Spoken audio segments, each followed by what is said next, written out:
За манай тасаг бол шинжлэгдэж яг шинээр баригдсан барилга нь бол 2020 онд ашиглалтанд орсон байна.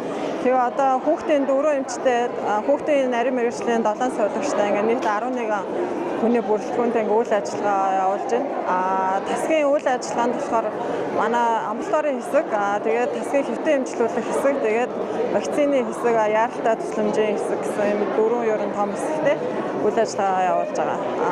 Үйлчлэх хүн амын хувьд бол ерөнхийдөө одоо сайдын тушаалын дагуу үндсэн одоо үйлчлэх хүрээнийхээ хүн амын хүүхдүүдэд тусламж үйлчлэгээ 2-3 дахь шатлын тусламж үйлчлэгээг үзүүлж ажиллаж байгаа. Бас вакцины тусламж гэдэг 1-р шатлын үйлчлэгээ бас нэмж авч байна. Өнөөдрийн өдөрлөг болохоор ер нь өдөрлөгийнхаа урайтай холбоотой хүүхдийн засгийн бүхэл үйл ажиллагааг танилцуулж оролцож байна.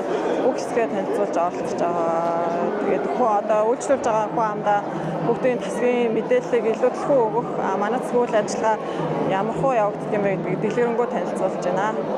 Одоо чанарын албанаас жил болгон төлөвлөгөө гаргадаг л да. Тэгээд тэр төлөвлөгөөнийхөө дагуу үйл ажиллагаа явуулдаг. Одоо тусламж үйлчлэгээнд одоо сайдын тушаал болон одоо тэгээ зохиолын тохиолдох стандартыг удирдамжийг бүгдийг ашиглаж ажиллаж байна.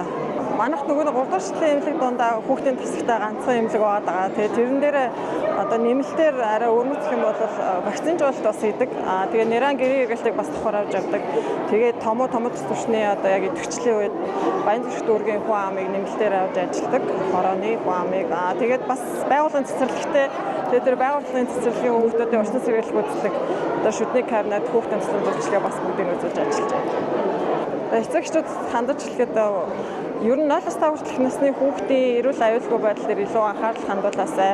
Тэгээд ээж аавууд өөрсдөө эрүүл мэндийн боловсролоо дэвшлүүлээсэй. Одоо тэгээд яг томог төвчний идэвхжлийн үе эхлэж байгаа болохоор томоогийн вакциндаа идэвхтэйсэн хамрагдаасай гэж бодож байна.